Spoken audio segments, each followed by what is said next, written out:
Olá, a paz de Jesus. Que essa paz de Jesus esteja com você em seu coração, em tua casa, com tua família, e que todos os lugares onde você for, onde você estiver, que as pessoas possam sentir em você essa paz de Jesus, amém? Que bom podemos estarmos juntos novamente para falarmos das coisas de Deus. Hoje eu gostaria de tocar um assunto que tem predominado alguns debates de nível apocalíptico, ou seja, de tudo que está circundando o assunto do fim dos tempos, da vinda gloriosa de Jesus, do fim do mundo. E esse assunto ele é muito recorrente quando se fala principalmente da manifestação do anticristo. E se trata da falsa paz, ou seja, o discurso é o seguinte: estão afirmando categoricamente que uma das coisas que o anticristo trará para o mundo é uma, entre aspas, uma paz, que aí se chama de falsa paz. E isto não é verdade. E como que nós podemos compreender essa temática? Veja, algumas pessoas, né, interpretam aqueles 4 cavaleiros do Apocalipse, dentre eles o primeiro, né, aquele que vem montado num cavalo branco, né, como sendo o próprio anticristo, e que ele traria a falsidade, a mentira, mas sobretudo a falsa paz. Por quê? Porque ali está tonificado, né, está exponente ali a cor branca, e a cor branca, né, a gente tem essa ideia, essa concepção de paz, de pureza. Bem, acontece que, em primeiro lugar, esse cavaleiro do Apocalipse não representa o anticristo. Muito pelo contrário, ele representa o próprio Cristo. Por vários sinais ali. Primeiro, ele não causa nenhum mal, diferente dos outros 3 cavaleiros que vêm em seguida, né, que é a guerra, a miséria e as pestes, né? Tudo isso configura na morte, né, tudo aquele que tirar a vida. Então, o primeiro cavaleiro não se enquadra neste parâmetro aí, né, vamos colocar assim. Segundo, ele vem com uma coroa de ouro, né, mostrando a realeza, a divindade daquele que detém essa coroa. Porque você pode ver que em outro momento do Apocalipse, quando fala daqueles gafanhotos que vêm do abismo, lá se fala assim, eles tinham coroas como se fosse de ouro. Percebe a parte contrária entre uma e outra? Colocação do nosso amigo São João, quando está descrevendo o Apocalipse? E outra coisa, ele vem como vencedor para vencer ainda mais. Nós sabemos que o maligno nunca foi vencedor. E Jesus venceu a morte pela cruz. Por quê? Porque ele ressuscitou. Então a morte, esse vir, voltar como vencedor, para vencer mais, para vencer ainda mais, seja como for a colocação, está se referindo que Jesus já venceu a morte, ou seja, aquele pecado que a humanidade carregava e que nos afastava de Deus, que tinha fechado as portas ao paraíso, agora está desfeito. Né? Agora temos salvação no nome de Jesus. E a outra característica que marca esse cavaleiro, como as pessoas interpretando como sendo o anticristo, seria o fato dele estar carregando um arco, né? Mas esse arco não é o arco do diabo, dos dardos inflamados do demônio, não. Acontece que em algumas passagens bíblicas, né, se fala de Deus atirando suas flechas. Então, esse arco é a nossa defesa. Deus vem para nos defender. Compreende? Então, Assim como o maligno espalha o mal no mundo, através das guerras, da miséria, das doenças, e tudo isso vai gerando a morte, nós temos aí um cavaleiro que luta em nossa defesa, que venceu a morte, e é interessante que além de todas essas características, lá se diz assim que ele vem com uma... quando vai se anunciar esse cavaleiro, se tem uma voz de trombeta, né? Os outros cavaleiros não têm isso. Entende? Então, assim, se o fundamento dessa reflexão para a falsa paz estiver alicerçada na interpretação de que este cavaleiro apocalíptico seja o anticristo, ela já caiu por terra. Bem, mas o cabeça, então nós não podemos dizer que o anticristo vai trazer uma paz para enganar as pessoas daquilo que ele vai realizar, daquilo que ele vai fazer? Acontece o seguinte, nós precisamos, quando a gente estuda o fim dos tempos, o fim do mundo, né, toda essa escatologia bíblica, nós precisamos sempre estar atentos, primeira coisa, ao que a igreja nos ensina. Principalmente quando nós lemos a nossa profissão de fé no creio, quando estudamos o catecismo da igreja, as cartas apostólicas, a revelação dos santos. Tudo isso é muito importante. Por quê? Porque uma coisa é a verdade que a igreja nos apresenta, outra coisa são conjecturas teológicas. Por exemplo, vou dar um exemplo bem simples aqui rapidamente. Nós concordamos que Jesus tinha cabelo? Sim, todo mundo vai falar, não, realmente, Jesus tinha cabelo. Isso não tem problema nenhum, mas como era o cabelo dele? O cabelo dele era loiro ou era castanho? Era um cabelo crespo ou um cabelo liso? Era um cabelo longo ou era um cabelo curto? Entende? Então, quando a igreja se fixa em mostrar a verdade, isso é só um exemplo simples para você entender, tá? Ela alega, ela afirma, ela defende que Jesus tinha cabelo. Mas dizer como este cabelo era, aí são conjecturas. Compreende? Então vamos lá, o que eu vou falar para você, né, é uma conjectura, mas ela está em harmonia com toda a revelação bíblica.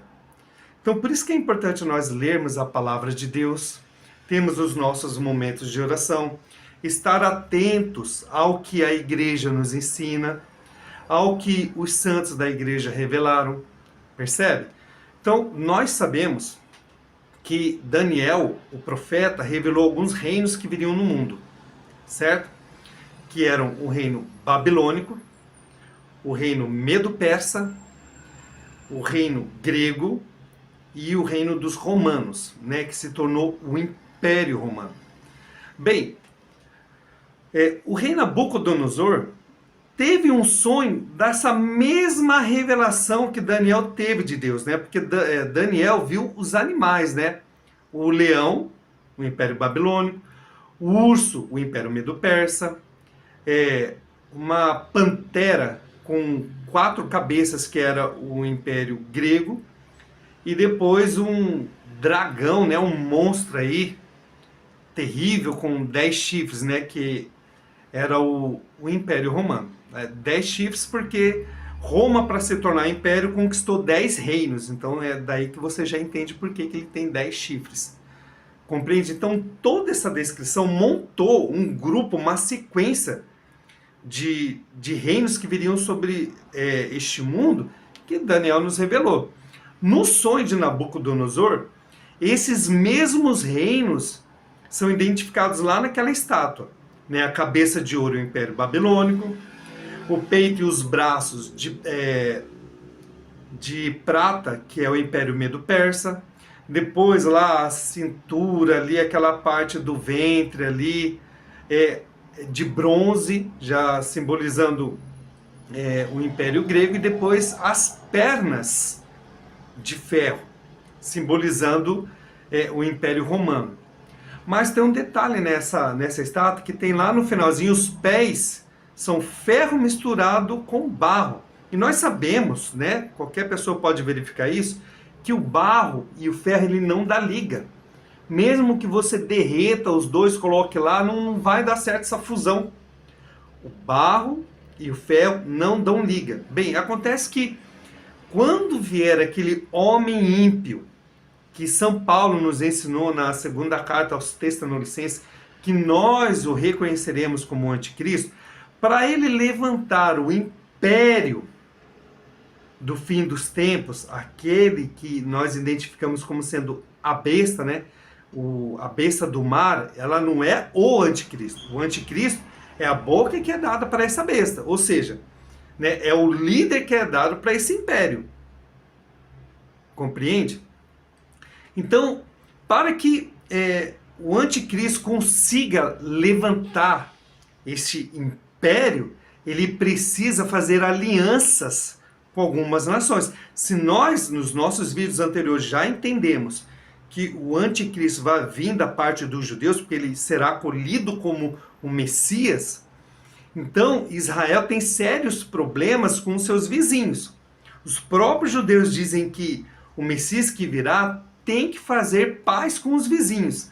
Então, este momento do anticristo fazendo as alianças com essas nações que são inimigos históricos de Israel, este momento da aliança é talvez o que as pessoas estejam interpretando como esse tempo de paz. Mas não é paz. O anticristo não está instaurando uma paz local ou mundial. Ele está só fazendo aquele arquétipo. Ele está só tendo este tempo para levantar este império, né? Esse poder opressor que virá sobre o mundo. E temos uma passagem, quero convidar você a pegar a primeira carta do nosso amigo São Paulo aos Tessalonicenses, ali no capítulo 5, vamos começar do versículo 1. E preste atenção no que ele vai nos dizer aqui, olha. Quanto ao tempo e às circunstâncias, irmãos, não há por que vos escrever. Bem sabeis que o dia do Senhor chegará como um ladrão à noite. Quando disserem paz e segurança, então de repente sobrevirá a ruína, como as dores de parto à gestante, e não escaparão. Palavra do Senhor, graças a Deus por esta palavra. Veja, quando o nosso amigo São Paulo está refletindo aqui que quando disserem paz e segurança, ele não está falando que será estabelecida uma paz, onde as pessoas vão ter segurança no mundo. É que como o anticristo vai estar fazendo aquelas alianças e as guerras ali no Oriente Médio, a gente sabe que aquele lugar em matéria de guerra é bem problemático, elas vão cessar por causa desses acordos de união, de se juntarem, de formar um único reino, né? Porque aqueles povos árabes são descendentes do primeiro filho de Abraão, Ismael. E os judeus são descendentes do segundo filho de Abraão, o Isaac. Só que Isaac é filho da promessa. Compreende aí? Então, eles vão se unificar, os filhos de Abraão. Eles vão se juntar e formar esse novo império. Então, para os judeus, o que acontece? Esse Messias que eles estão esperando aí, ele vai concretizar essa esperança deles de trazer a paz com os vizinhos. Só que não é um momento de paz, não é uma paz que está sendo estabelecida. É apenas um acordo para que eles se juntem. Porque a hora que o anticristo estabeleceu o seu império, que ele detiver o poder nas mãos, o que acontece? O que essa palavra conclui aqui? É preciso a gente, às vezes, aprender a ler direito. Olha só. Quando disserem paz e segurança, nossa, agora estamos fazendo os acordos, está tudo certinho, parou as bombas, parou as guerras, está tudo certo, agora vai ficar tudo bem. Quando as pessoas estiverem pensando, por quê? Porque estão sendo feitos esses acordos para que se levante esse império. Onde que está isso na revelação lá? Os pés, onde o ferro está misturada ali com barro, e ferro e barro não se misturam. Aí o que acontece? O que diz aqui a palavra? Então, de repente, sobrevirá a ruína, como as dores de parto da gestante, e não escaparão. Então, assim, não se espere que o anticristo venha trazer, como alguns falam aí, 3 anos e meio ou 7 anos de paz. Não é nada de... A revelação bíblica não diz isso. Isso é uma interpretação, é uma conjectura. Mas o que nós temos estabelecidos é que o anticristo vai levantar um império, que é a besta que sobe do mar. Vai reunir as nações ali, os filhos de Abraão. Vão formar um grande reino, esse império. E a hora que ele detiver o poder, o que São Paulo nos ensina? Que ele vai entrar no templo de Deus, se proclamar Deus e vai começar uma grande perseguição. Então não há um momento de paz vindo da parte do anticristo. As pessoas estão interpretando este momento em que o anticristo está articulando ali para conquistar o favor dos outros, para reunir este grande poder aí, como o momento de paz. Mas o anticristo não veio para trazer paz. Essa não é a proposta dele. Nem a proposta de Jesus também. Jesus falava assim: eu não vim trazer paz à terra, eu vim trazer a espada.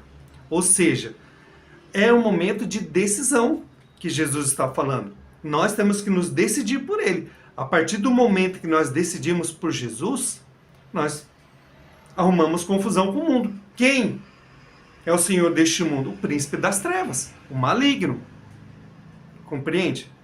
Então, que você possa compreender, da parte do anticristo em nenhum momento virá paz.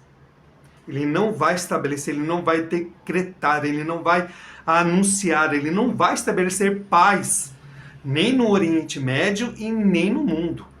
O que ele está fazendo é um tempo de conjectura ali, de fazer com que aquelas nações que são inimigas de Israel se juntem, se unem num único reino. Na hora que se formar um único reino, está feito o império do anticristo. Aí ele vai mostrar para que ele veio. Perseguição para todos. Percebe? Então que essas palavras possam trazer uma maturidade para você, né? No conhecimento da fé, no conhecimento da revelação bíblica no fim dos tempos. Amém? E que essas palavras possam trazer fé ao seu coração. Deus abençoe e até a próxima, se Deus quiser.